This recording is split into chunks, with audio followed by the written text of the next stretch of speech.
Welcome, everybody, to the Real Estate Mogul Podcast. I'm your host, Tom Caffarella, and I've got a very, very special guest on today, Clayton Morris. Clayton, what's going on today? Oh, not much, man. Good to see you. Good to see you. Finally, we got some nice weather here on the East Coast and sun. It feels like winter dragged on and on and on. So I'm happy. I'm happy as a clam. Yeah, it was a long one, but I mean, at the end of the day, we're used to it being in this part of the country.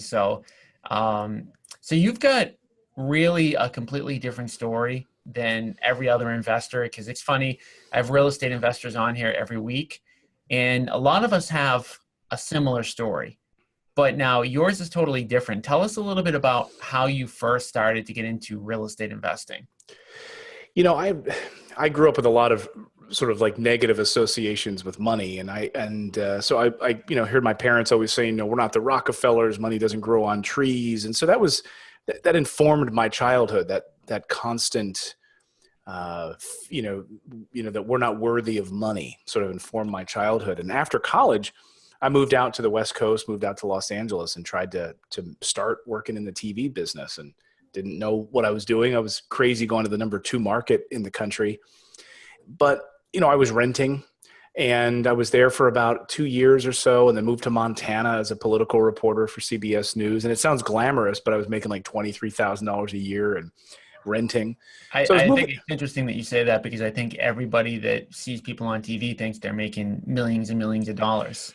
And it's simply not true. I mean, if you and have some pity on some of those local news people. Like if you watch John Oliver on HBO and he does that, and now this, and they go to like local news celebrates, St. Patrick's Day, and they flash to all these different local news people. I mean, they're not making very much money.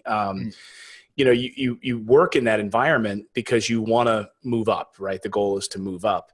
And I, grew up sneaking downstairs watching David Letterman and Johnny Carson and wanting to do late night television and stand-up comedy and those sorts of things. So that was sort of my passion. But man, you're living in Montana, you're making no money. I mean, I think I was paying $550 a month to live in this like nice, like old building, an old house, this beautiful old house near the Capitol building. But and I think my rent was $550, and I was making $500 a month. So I was literally going into debt like every month, just living What there. year was this? This would have been 2000. Yeah, because I moved there just after Y2K in 1999. I moved there and started working there. But I mean, I guess I kind of got into real estate then, because that's when Rich Dad Poor Dad came out, I think in 99. Mm-hmm. And I started trying to reframe my thinking around wealth building, and it didn't hit me then, but I was like laying the groundwork consciously or unconsciously, about how to build wealth over that time. But as I moved around the country in the TV business, I was renting from people. Like when I lived in Helena, I never even saw the owners. I was mailing a check off every month to somebody in Missoula, Montana, 2.5 hours away. So this idea of this sort of hands-off, I'm mailing a check to somebody, I'm taking care of their house, I'm living there, and and they're cash flowing this property. That's what kind of when the groundwork started to be laid for me, that I knew that there was maybe something bigger, smarter, better than the way that my parents had done it. So your kind of immediate dream was to become like Johnny Carson, David Letterman type. At what point did you say, maybe this path really isn't for me and I want to do something different? Well, 18 years later, I mean, I worked all over the country in the TV business and morning television, and just moved my way up and up and up. And, eventually I got to Philadelphia, back home to my home city, the number 4 market in the country, and was there anchoring Good Day Philadelphia, the morning show. And I lost my job. I witnessed my dad when I was 12 years old lose his job, and it crushed me. I was in tears. I was scared. He was scared, and I thought our life was over. And then here I was in Philadelphia losing my job. They didn't renew my contract because they wanted a show that was more serious news, and they brought me in to have fun and be the fun morning show guy. And so when I got hired, a week after I got there, my news director who hired me was fired. And so I had no internal support. And then 8 months later, when my contract option was up for renewal, they said, we think you were sold a bill of goods. We wanted to take the show in a more violent, sort of hard news direction. Mm-hmm. And we don't think you're our guy. And I was like, oh my God, you encouraged me to buy a house here in Philadelphia? Like, I'm back home. What? I'm out of it. I went on antidepressants. I was just terrified. I thought my whole life was over. And I vowed right then that I would never have my life dictated to me by a boss, by somebody else. Now, And what year was that? that would have been For a time. 2000, yeah, 2006 into 2007, like the fall of 2006, I think into 2007. And they didn't renew my contract. And I didn't know what I was going to do. I was, oh my God. And then the network called. So then the main network, the mothership, the number one network in the world calls and says, we'd like you to come up to New York City. We've got an opening on our Fox and Friends weekend morning show, and we've been watching you for a number of years, and we'd love to have you come up here. I said, what? Didn't you guys just fire me? And they're like, no, there's a big separation between church and state, like the local affiliates. We don't care about them. Basically, yeah. We don't care about what they do in Philadelphia. We're the network, come on up. And then I got the job, and 10 years later, I decided to leave television because of real estate. But in that 10 years is when I really started, I said, I'm never going to lose my job again and have my life dictated to me by a boss. Even though, yes, I'm at the network now, making a great salary, network news anchor salary, I'm going to figure out how to build something for my family, legacy wealth for my family that is not going to be dictated to me by Rupert Murdoch somewhere. So you talked about the Rich Dad book coming out in 1999, and did you read it in 99, 2000? I did. I remember I'd be up at 2:30 in the morning driving into Good Day, LA. I was a producer in Los Angeles, and I'd drive up the 405 freeway, and I was listening to the audio book. And then the afternoons, I'd leave at like noon, and I would be driving kind of down the coast, and I'd go down to the beach. Everyone's at work, and I'd be sitting on the beach, and I was listening to this audio book on my little Discman, I think, at the time. And it's amazing to think. You kind of don't want to admit it, but you feel like a little sad thinking, oh, well, my dad kind of was the poor dad here in this story. He work hard, get a job, live in the house that you pay for. And that's the American dream. And that's how you build wealth and save a little bit of money in a 401k or something. And that's wealth building. And God knows, we know how wrong that is. Yep. And I grew up with that. And it was, it's kind of hard to admit it that, I see my dad now, he's 83 years old, and, hug him but realize like he's still in that same paradigm. He still lives in that sort of fear of money and that way of thinking. So from 99, 2000, from the day that you were kind of driving around listening to that audiobook to 2006, when you lost your job, did you actively do anything in real estate during those 6 years? So, living all over the country, and Ohio, West Virginia, Montana, you name it. The show that I was working on was a morning show called The Daily Buzz. It was in 144 cities, and we were in Dayton, Ohio. And they kept promising us that they're going to move us to a new studio in Florida. So we finally moved after 2 years to Orlando, Florida. It was set in Lake Mary, which is north of Orlando. And right before the housing crash, maybe a year and a half to 2 years before the housing crash, you could get 100% finance. You could get like 105% financing. It didn't even matter, I bought my first one-bedroom condo on a golf course with an HOA, and I moved to Orlando, and, half the staff kind of bought property, half the staff kind of rented property. And that was my first piece of property. And I was like a 1970s style inside, and I did all the work myself, kind of like painting cabinets and ripping out an old like soffit or light box in the bathroom. It was like a wood light box. I pulled that out and redid the walls and put in new light fixtures and updated carpeting and cabinets and stuff like that myself. And then this woman who lived next door in the condo complex, she'd lived there for 30 years, smoked heavily. She passed away. She lived in a 2-bedroom unit. And I never met her, but I did know that her kids inherited this property. And this was my first understanding of the power of sort of off-market real estate. Yep.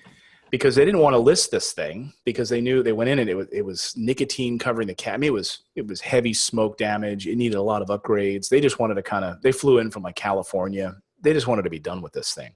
Mm-hmm. And I basically made them an offer that they agreed upon. I was able to get 105% financing on that too, And at nights, I would go over there and work on that property. I did the same thing that I did on mine. I put in new carpeting. I cleaned out the furnace, get all the nicotine smell, like try to really clean it out and paint it nicely. And I sold that property and my property literally right before the crash, about a week and a half before the crash happened. And so much so that one of the guys that bought my 1-bedroom unit, 2 different people bought them in the same week. Mm-hmm. He called up my realtor. He's like, I just lost my job. Can I sell it back to you? That's how bad it was. And I sold them, and I made a good profit on both of them right before the crash happened. That was my first sort of off-market flip, I guess. Yeah. So 2006, you got laid off. It's so interesting because when I was in college, the reason I actually ended up getting interested in real estate investing myself is because when I was driving around, I was a pizza delivery boy back in 2002. And the book that got me interested was actually the audiobook Rich Dad Poor Dad. And I also listened to that audiobook while driving around. And I also got motivated. And I also took a few years to do really my first deal. So 2000, and also I also got laid off from my job in 2008. So I didn't really start getting heavily involved in real estate investing until 2008, which is when I got laid off. Wow. So very similar kind of, Yeah, parallel paths here. So in 2006, you said, even though I got my job back, I'm going to figure out a way to make this real estate thing happen. So what happened over the next few years, and what was kind of your path from there? So while I was kind of fumbling around with the Orlando stuff, that was all, it was really fumbling around in the dark. I didn't really have a plan of action at all. It wasn't until I lost my job in Philadelphia that, and into that first year, 2008 or so, I didn't buy any real estate. I was kind of just figuring out what I wanted to do. But I had gone through a foreclosure on a property that I owned in Orlando. I sold those two, and I moved to a house, got my job in Philadelphia, but I bought the best house in the neighborhood during the crash and ended up having to go through a foreclosure and a judgment against me. It was just awful. And I came into Fox one morning to buy a cup of coffee in the commissary, and they said my card didn't work, and it's a debit card. What do you mean? Mm-hmm. It's tied to my bank account. What do you mean it doesn't work? So I went up to my office on the 17th floor, right near 30 Rock, and I log into my Bank of America account, and all my account is flashing red, mm-hmm. all negative. I've got a deficiency judgment against me because of this foreclosure that ended up happening. It was awful. And so my credit was ruined, and I had to get creative about how I was going to get started in real estate. And I didn't know it, but over the next year, I started to kind of put a plan together, and everything changed for me on this flight to New Zealand. My buddy lives on the South Island of New Zealand, and he invited me to come shoot photos with him. He's a world-renowned photographer, and he said, come stay with me and shoot photos and take some time off. So my wife and was with the kids. She's like, okay, we can go, not for long, but you can go. So I'm on this flight, and it's a flight that changed my life. And 16-hour flight, you're kind of groggy after waking up. 15 hours later, I wish I would have woken up earlier and talked to the couple next to me that changed my life. They were in their 50s, mid 50s. We got to talking on descent, or landing. And they asked me how long I was going to be in New Zealand. I said, I'm going to be there for 5 days. They're like, 5 days? That's a short amount of time. I said, what about you guys? How long are you going to be there? And they're like, we're going to be in New Zealand for 2 months. And I looked at them and I said, they didn't look like they were retired. I said, what do you guys do that you can go to New Zealand for 2 months? And he looked at me and said, I'm a real estate investor. I said, what? And I got my pen out. I'm like, ding, ding, ding. Okay. There's a reason I'm sitting next to you right now on this flight. He said, yeah, me and my partner, we buy, properties in the Midwest and, blue collar, sort of, C plus, B minus neighborhoods. They're consistent cash flow, not very expensive. We'll pick them up, 20, 25,000. We'll put 25,000 into them and overhaul them and get them cash flow. And that's what we do. He told me where he was buying. He told me what he looks for. He's like, do not over upgrade a property. Don't put granite when you don't need to. Don't do all these additional things you don't need to. Make it a really great place for someone to live. I wrote down that formula that this guy mentioned to me on descent on this flight is the formula that I came back with a week later after this trip. And my wife and I bought our first 2 properties in Michigan, and have been 2 of my favorite properties ever since. And that's been the formula that changed my life. So that's where it all started, on that flight. Now, you bought properties in Michigan, but you weren't locating in Michigan, right? No. I lived in Manhattan at the time, in New York City. So what made you go to that specific location? Was it the exact location that he was telling you about? Yeah, he said that area, that neighborhood and surrounding neighborhoods he mentioned to me. And he said, he gave me just a criteria. He's like, look, And it's funny, this criteria has stayed with me ever since. And you even hear people like Alex Rodriguez talking about this same formula today. It's where you buy where there's like American-based jobs, where the infrastructure is not going to China, where there are hospital systems, where you've got distribution centers, you've got a FedEx distribution hub. Like that FedEx distribution hub is not going to go to China, right? Yep. The NCAA headquarters is not going to go to China. That hospital is not going to go to China. And there are people, the local school systems and all of that need a place to live, and where you can add value in these neighborhoods. And so that same sort of formula and those neighborhoods that he told me about is exactly where I kind of went in and met with a distressed property realtor at the time. I don't even think they have them anymore. I don't even know. But and I met with them. This was like right after the crash, and I bought like a short sale and a foreclosure. Good luck finding any of those these days. Yeah. But those were my first two properties, and it's been the same thing I've bought really ever since. So since then, since you did your first couple of deals, what have things looked like since then in terms of what you're trying to accomplish, what you've accumulated, and what you're kind of looking to do now? Well, I bought those first two properties, and they were cash flowing $850 a month. $850 a month for single families? Yeah. That is insane. Yeah. What were the numbers on them again? I think I bought it for 26, put about 17 or so into the first one, and roughly the same on the second one. My wife has these on spreadsheets. So let's say you're all in on those for 50. Yeah, roughly like 50. Yeah. So 850, 900, one, and that was what the rent is still today. So we had those cash flowing, but I still, because I can't skip over this because it's so important. I think most people get so caught up in the mechanics of things with real estate.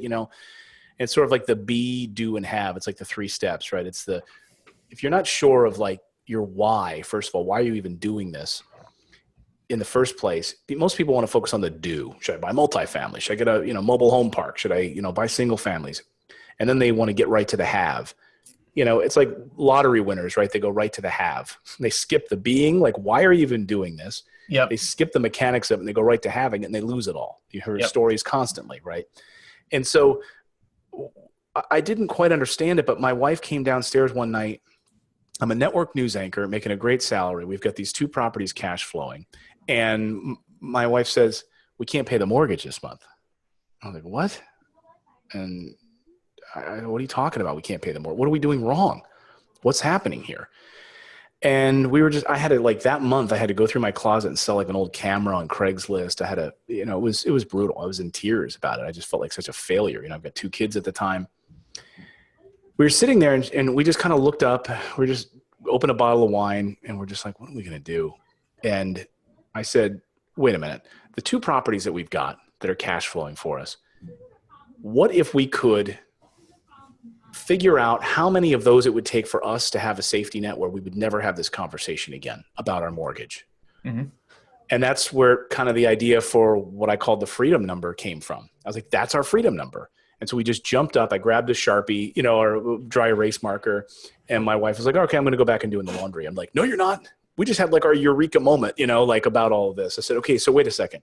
If we had 10 of these, what is our monthly expenses? That was our main problem. We didn't know what our monthly expenses were. Yeah. We didn't know how far we were in the hole on any of this stuff for month to month. Groceries, gas, mortgage, all that stuff. What is that number? And then reverse engineer that based on the number of houses. So for us, it was like a $50,000 house purchase, cash flowing about $800, $900 a month. And we reverse engineered it, and we, figured out what our financial freedom number was. And we just wrote that down everywhere, and we moved towards that goal. And now we had like a light. We knew what our why was. Like, this is the direction we're moving. Most people just kind of blindly want to get into real estate, and they don't have any focus on what their numbers are. So they're like, I want to be a millionaire. Why? What if all it took for you to live financially free was $200,000 a year? Well, you'd never have to worry about anything. Why do you want to be a millionaire? It's a totally artificial number.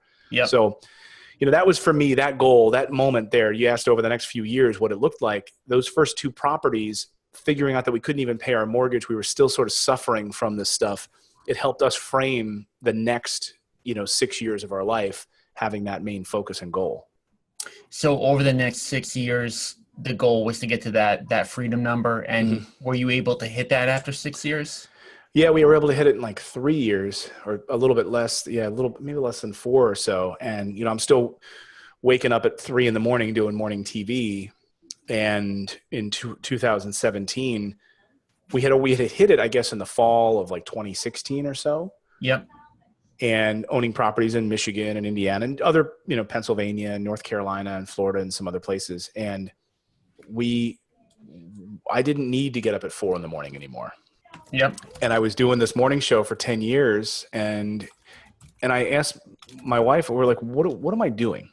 Given all the like political turmoil that we experience and all this craziness. And I had to go on and talk about what tweets were being sent this morning and what kind of craziness. And it's like, the show is not fun anymore. Like Yeah. it's not the fun show that when I first started years ago, where we could talk about cultural things and have some fun and, and now it's all politics, and it's now all this sort of vitriolic nastiness where if I say one thing wrong, who disagrees with me, I get a death threat email or tweets that are like, burn in hell, and, my wife would get it too. It's like, do I want this in my life anymore? And why am I still doing it? And when I got real with myself and I realized, okay, real estate has already taken care of us in this way. Why am I still doing it? It must be ego. Like, I worked really hard to be in TV my whole life. And maybe I shouldn't be anymore. And what will that feel like if I'm not on TV on the number one show in the country anymore? And that was an ego thing. And once I got real with myself on that, you know what, that's not good enough. I'm done. And I asked to leave. I had 2 more years on my contract, and we agreed and parted ways. And I said, look, I'm just going to sleep in from now on the weekends, and got to be with my family from now on. Were they shocked? They were very kind, and they asked me to, they're like, well, if it's not that show, do you want to do another show? You want your own show, and the whatever. And I said, no, I appreciate that. I said, it's not about another show. I'm not going to go to CNN. I'm not going to go somewhere else. You're not going to see me on TV anymore. I'm going to focus on my own YouTube channel, and I'm going to do my own show, my own podcast, and with my wife. And I thank you. And I think the other anchors, to answer your question, there were a couple of other anchors who they were just because they, even though they're news anchors, they still live in this like constant state of fear. You're only as good as your next contract, right? So Yeah, just like I experienced that would seem like a really tough industry. I mean, I don't know too much about it, but just thinking about how you're kind of framing it, and it seems like something that you don't have a ton of control over. You don't, and you're only as good as how young you look, I guess, or how, viable you are. And, you're only as good as your next contract. And like I experienced in Philadelphia, they just decided to not renew my contract. Right. Yep. And they could have done that in New York, at the network. And so, there's still a lot of fear. I would see it among some of the other news anchors who are kind of coming up the ranks. They would just be constantly available for any show that needed them on anything. I'm going to go report on this. You need me to go here? Yes, I'll do it, because they want to be, they want to please. They tie their sort of self-worth to that contract, and that's fine. I did that in the early days. When I left, though, one of our weather guys, he didn't even know I was leaving this particular morning. On the last day on the air, it was Labor Day 2017. So he was filling in, meteorologist, young guy, maybe like 32, whatever. And he had just started reading Rich Dad, Poor Dad, unrelated to me in any capacity. And he read a tweet by me saying I was saying goodbye, and they started looking into why. And he saw that I, did real estate, and I was, I'm passionate about finding your freedom number and all that stuff. And he's like, oh my God. So this book I'm reading on Rich Dad, Poor Dad, it is possible. And he came up to me and he pulled me aside and he's like, look, I can't believe it. I can't believe it, because you're doing exactly what I wish I could do right now. And it was amazing to hear, so yeah, there was a different mix of responses, I think, internally, but they were all gracious. It's funny to see how people's frame of reference is around a job and a paycheck. So one of the things I think people definitely want to hear about is, because every time that you buy a multifamily, you need some sort of down payment, right? So now, were you just using any savings that you had to accumulate more and more? How did that actually go? Yeah, because I had that, judgment, and I had that deficiency deal that I had to deal with this foreclosure. I had to get creative with how I put money together. And fortunately, I had some money in savings. I had some money left over from an IRA. I had some money in save, but basically I had cash up front to be able to buy those first two Michigan properties. Hmm. And so that's what I did with the first two. But then my wife and I, she worked at CBS News. So we had different, she had an IRA. I think she had a Roth IRA. I had a traditional, no, reverse that. And she had some stock. We liquidated some stock. I borrowed from my 401k to buy real estate. Most people don't know you can borrow from your 401k, not withdraw from it. You get a penalty, but so a lot of people don't know that you can even do that. People think that you can't touch your 401k, that it's a sacred cow. And it's not true. It's your money, and you can actually borrow from it. So that's what I did. I borrowed from my 401k and bought my third property. And it's a great strategy because you're paying yourself back as the bank. Hmm. You are also then able to even put more money into your 401k. You only think, was it 16.5? Maybe they upped it to 17,500. I forget the numbers this year now, but by paying yourself back with interest, you can actually exceed the amount the federal government allows you to put back into your 401k every I year. did not know that. That's interesting. So you think there's that cap, but it's not if you are your own bank. And then you set your terms. You want to pay it back in 24 months. You want to pay it back however your fidelity, however it's structured with your bank. And so that was a killer strategy. I've done that a couple of times. I used my 401k to buy real estate and adding to my net worth, pulling my own money out of my own bank, basically, and doing it. And I borrowed from my IRA. We bought like 10 properties at one time using private financing. So we put a chunk of change down on that, but then financed the rest of it. So we always say there's not one, there's so many different tools in the tool chest, and there's so much money out there. People are so limited by their thoughts around money, but money is just a manifestation, right? And the old saying, right, you either have money, you have a deal, or people. So most people have access to maybe one or two of those things. If you don't have the money, well, then maybe you have access to the deal and you have access to the people. Well, then find the money. So you just got to be creative about it. But most people think that I don't have money, therefore I can never get involved in real estate. And you and I both know, and I'm not sure your story on this, but most people I know who've made it in real estate never used any of their own money to build wealth. I didn't have any money to use. Wow. And so, I started with $5,000 and $60,000 in credit card debt. So it wasn't a possibility. And I'm in Boston. And what I say to people is, in order to really have a competitive advantage in real estate to start, you probably need upwards of 5 million plus. Anything below that, it doesn't give you much of a competitive advantage because you buy 3, 4, 5, 6, 7, 8 properties in Boston and then you're tapped out. So you're going to need to find a way to structure deals anyways.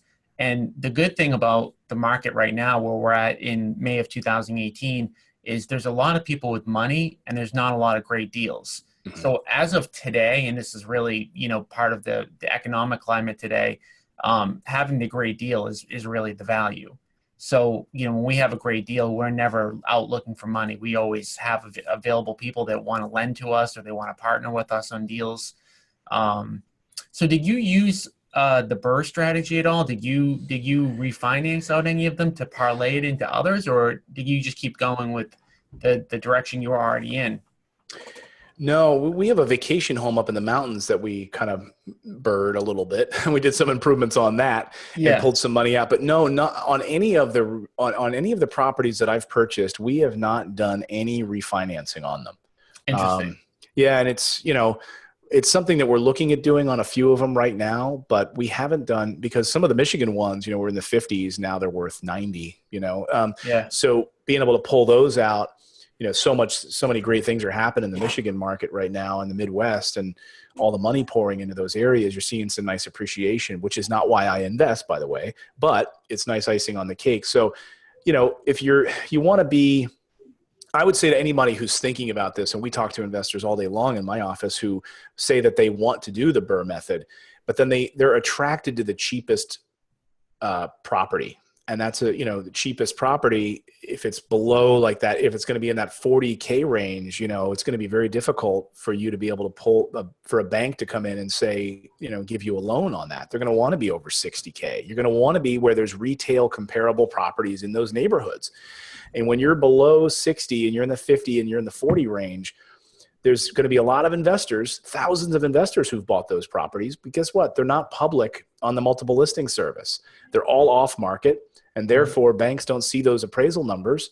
And they're not going to give you favorable numbers to do a home equity line of credit or to pull money out on a refinance on those properties. So if you're thinking about doing the Burr method, try to go up above that 60, go in that B plus range, of properties, B minus, B plus, where you're paying a little bit more, but you have retail comparables on the market that are going to yield those results when you go to pull that money back out. Yeah, it's interesting you say that. So I've bought some properties in Jacksonville, Florida, all under 100K, and even under 100K, we had some, like 80, 90,000. We had some difficulty Really? utilizing the Burr method just because of exactly what you said. Banks don't really want to do the deal. So we had to bundle a bunch of them together. Mm-hmm. But yeah, it's a lot harder when the purchase price is so much lower. Right. Yeah. And especially if you don't have the comparables in the neighborhood, when the only thing showing up as a comparable is some foreclosure that's not rehabbed because it's it's on the multiple listing service for that reason, for a comparable property. It's not going to help you. Right. Right. So now you're teaching people how to do this, right? Yeah, we try to. I think my wife and I, on our YouTube channel, on our Morris Invest YouTube channel, we try to talk about really financial intelligence and financial education, because when my wife and I talk about the family structure of the business, like buying the real estate is one thing, as you know, that's one piece of this puzzle. Mm-hmm. But what about your estate planning? What about your tax strategy? What about your legal protection? What about, are you buying this in an LLC? Do you have a holding company that this LLC is reporting up to this holding company? And what state is that holding company in? Because guess what? If you get sued, it really matters on what state you're in. Mm. All of those things are so valuable and important, and we never were taught any of that as we were growing up.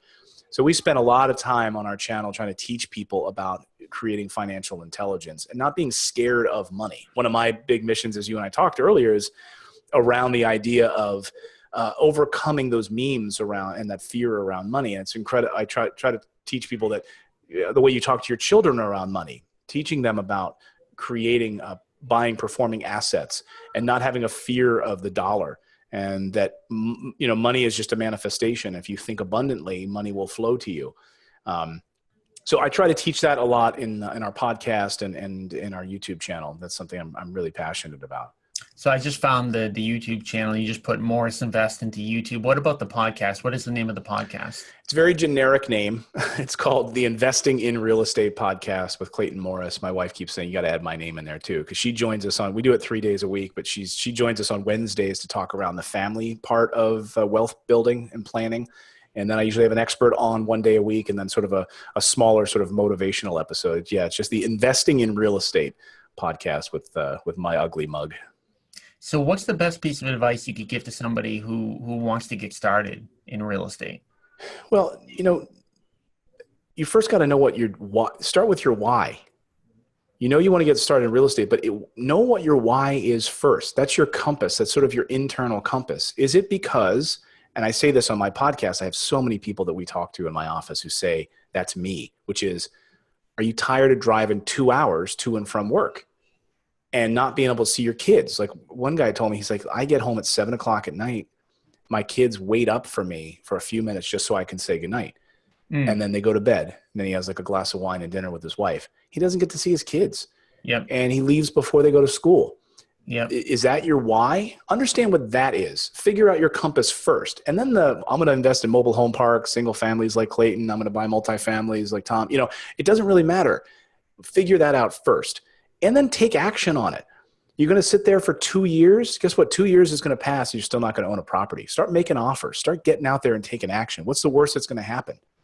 What's the worst that's going to happen? I got started 25 years old, and that was after wanting to get interest. I was interested for 3 or 4 years before I got started, and I didn't know where to start.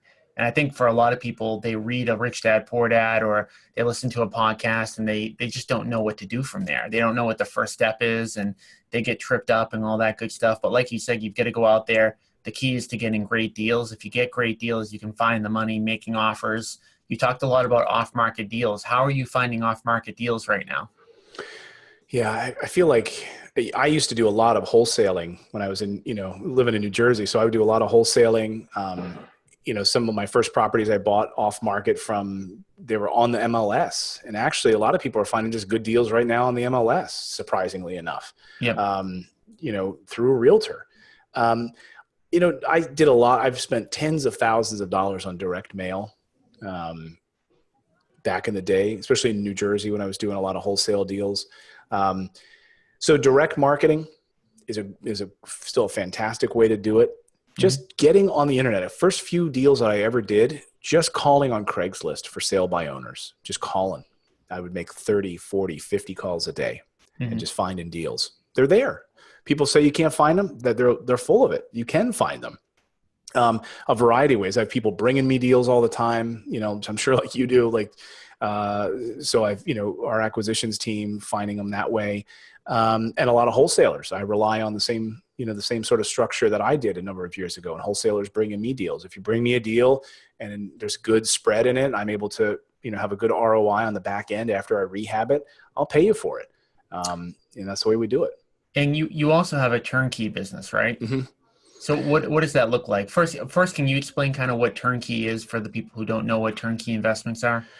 So I kind of fell backwards into this a number of years ago. I started buying properties myself, and my mom kind of came to me and said, "Hey, I have 40,000, 45,000 to invest out of my 401k. Could you help me get one?"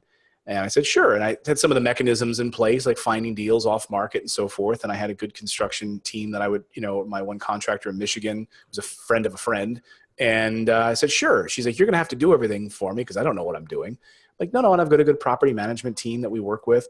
And it just kind of grew from there. It was like friends and family coming saying, I'd like to buy one. I like to buy one. And it just kind of grew from there. We kind of try to keep it small, lean and mean. And then over the past few years, it's grown pretty big. And we're in a couple markets. We're in the Michigan market, Indiana market. So honestly, turnkey is if you are the type of person who likes to watch HGTV shows and go out there and swing hammers and put up drywall and do the work yourself and be really hands-on with everything, then it's not for you. Turnkey is really for the person that wants to pick up 5 properties. They're a busy doctor, whatever they are, and who wants to buy 5 properties, cash flow, between 8 and 12% return, in their personal portfolio, have it handled for you, that it's rehabbed by a team, and it's cash flowing by a property management team. There's no such thing as passive income, right? You still have to make sure that you're doing your taxes properly. You're overseeing your portfolio of properties that they're performing, but you're not having to swing hammers. You're not having to go out and find tenants. You're not a landlord yourself where you're taking phone calls at 10 o'clock at night from someone who's interested in moving into your little bungalow, your 3-bedroom bungalow that you own. So it becomes a hands-off process, and that's kind of where the turnkey idea comes from. But It's not passive. It's not passive. You still have to be in charge of your portfolio. Well, let me flip that around on you. So you've hit your income number every month from your passive income portfolio. Mm-hmm. How many hours a week? Let's say that you didn't do anything else and you just had to manage that. How many hours a week would that take you as of today? It's a great question. I'd have to ask my wife because she kind of handles the spreadsheets and making sure that the rent's coming in. She'll tell us, hey, the 10 that we own in New Jersey, 2 of them we're going through eviction right now. And she'll just kind of go back and forth with the property management company on that. I would say total, now that we have the pieces in place with our attorneys, with our accounting team, because that's incredibly important. Once you put those pieces in place, you get your trust set up, you get your LLCs structured properly, you have those in calls with your insurance company, and you get maybe an umbrella insurance policy. Once you get those pieces in place, then maybe an hour to 2 hours a week, kind of looking through, making sure that things are burning and churning, but you really shouldn't have to be sitting there knee deep in all kinds of papers every week. An hour to 2 hours a week is honestly, I think, what we even spend, and that might be even pushing it by saying that much. So very close to passive, right? Almost passive. Almost passive. Yeah, it's better than waking up at 3 a.m. doing a morning show for sure. Well, we're talking about, right, like people driving 2 hours to work, 2 hours back. You're talking about 2 hours per week, and I'm assuming you could do those 2 hours from anywhere in the world, right? Oh, sure. Yeah, because you're just getting an email from a property manager that says, hey, we had to fix a toilet on 123, Main Street. Okay, go ahead. $25, $30 for the plumber. Wonderful. See you See you later, or not even, because guess what? If you had to do that yourself, if you were the landlord and having to field that phone call a plumber, get on the phone, find a plumber that could pay for it and do it, then you're actually doing the work. But if you've got a property manager that you're paying 10% a month in property management fees, great. They're going to do it and not even bother you unless it hits like a certain threshold. Maybe it's $200, $300, and anything above that, they'll call you about it. Hey, we've got a problem on this furnace. Anything under that, don't bother me. Don't even call me. I don't care that there's a cat stuck in the furnace. Deal with it. Yeah. So you talked about Rich Dad Poor Dad being the book that got you started. I talked about it being the book that got me started. You met Robert Kiyosaki, right? Mm-hmm. What was that like? It's great. We've become, as friendly and as good of friends, I guess, as you can be from a couple thousand miles away. But I was just with him about a week and a half ago for a few days at his place in Arizona. We've had lunch together a couple times, and he was on my old show. He was just actually on a podcast, on my podcast this week as well. It's great because he likes to say he's not a real estate guy, and he'll say, Clayton, you're a real estate guy. I'm not. I'm a cash flow guy, mm-hmm. And it helps you think about that, right? He doesn't want cash. He's like, cash is the thing that is the enemy. You're going to hand me a $200,000 check, I'm going to be angry about it because I don't want to have to pay the taxes on it. Mm. So he's so focused on not paying taxes but using real estate as his vehicle, and he's got gold and other things. But it's just fascinating to hear his take on it. He gets so passionate and so angry about the school system, yep, and about the way that we're taught. And it really makes me think about my kids and like where, is college worth it? It helps you really think about those things, or is it, I'd rather just teach my son and daughters that, look, passive income, buying performing assets, that's what else is there? And then you can go live your passion. You want to be a woodworker? Great. Have those assets performing for you, and then go work in a barn all day and make tables if that's what you want to do. Yeah. It's been great to become friends with him and some of his Rich Dad team, like Ken McElroy and Tom Wheelwright. So we're at a point now where the real estate market's pretty high, right? Where do you think we're going to go? What's your predictions over the next year or 2 years or 3 years? Well, I guess you could look at some of the data right now. We're seeing this incredible demand for new construction, right? Mm-hmm. And home builders they can't even keep up with the demand right now.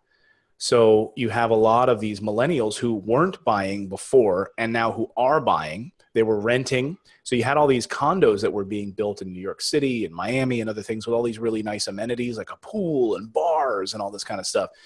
And now it turns out that these millennials aren't terribly interested in those. So they've overbuilt these condos with all these fancy amenities. And these millennials are wanting to buy new construction homes in these, nice sort of outer city areas. And I think we're seeing that demand for new construction. We're seeing a huge move right now for multifamily that, people are excited about a 3% return or a 4% cap rate on large multifamilies. Yeah. I see a lot of the multifamily players right now are sitting back saying they're not buying anything right now. They're selling or they're waiting. They're waiting for a crash to come in the next year, and they're going to go swoop in and buy as much as they can. So a lot of these guys right now are just sitting on a whole boatload of cash. Mm. Also, I see right now in the commercial space, speaking to a lot of commercial developers, this is really fascinating because I knew nothing about this space. And this is why I think if you can buy near these locations, residential or commercial, you're going to be in a good place. But what we're seeing in the commercial development space right now is they're tearing down multi-story office buildings and they're putting single-story distribution centers. There is such a demand for single-story warehouses right now, like Amazon needs, and all of these other brands that you don't even think of, not like Amazon, or just like Amazon, but different that you might not even think about. All these boxes being delivered to you and me, they need these distribution centers all over the place.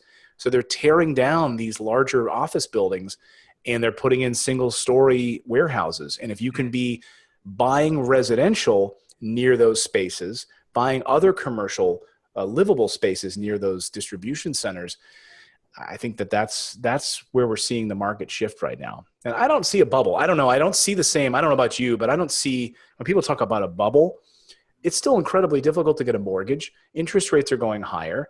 it's more difficult than ever to get a mortgage. So not like the fundamentals, the same things that we saw in the crash are not there. Yeah, it's interesting because I feel the same way, but the prices have come up so much. My thinking is always, is there something that we're missing right now? Is there something that's going on? Because a lot of times people miss what happened the last time. And so the next bubble and how this bubble kind of bursts, maybe it's not the same. The things that kind of blew up this bubble are a little bit different probably than the last one, right? We didn't have Right. mortgage rates that were this low. So I'm wondering if this next crash is going to look a little bit different, and the things that ended up, pushing this bubble to the top, manifest itself in a different way.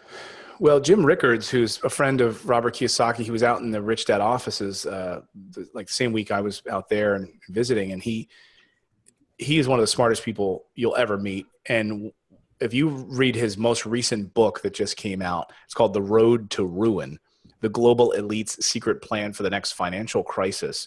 And the guy is brilliant, talking about, look, the fiat currency, which is what a government currency is, it's controlled by the government. It's a disaster waiting to happen. So if you're invested in government currency, the dollar, look at what happened in Greece, if that's making up the bulk of your portfolio, the government can do anything it wants to with that money. It's not backed by anything. It's not backed by gold. It's not backed by anything. That we are on the verge of a major collapse. So that's why you need to invest in things that are real, like real estate or soil or gold, actual items, instead of this pie in the sky fiat currency that people are so invested in. Yeah, it's interesting. So if our listeners want to reach out to you, what is the best way for them to get in touch with you? Well, you can visit my website, just Morris Invest, just my last name, Morris, Morris, morrisinvest.com, or just come listen to the podcast. If you're a fan of podcasts, obviously listening to this and watching this, just the Investing in Real Estate podcast with Clayton Morris. And we have just a ton of archives there, a lot of content that we try to treat it as like an encyclopedia for you to kind of go back and learn about tax strategy and how to set up your LLCs properly. We're trying to treat it as like a book, a reference guide that kind of lives on evergreen for you to use as material to help you on your journey. That's awesome. I actually got to start thinking about my podcast that way. A lot of times it's kind of disjointed and we have different guests on, but I like the fact that you can go back like that. So that's awesome that you did that. Very, very, very motivating story. I want to thank you for coming on today, Clayton. Oh, thanks so much for having me. Real treat to be here. Thanks again. Thank you. All right, everybody. I will see you next week. This is Tom Caffarello with the Real Estate Mogul Podcast. Thanks again.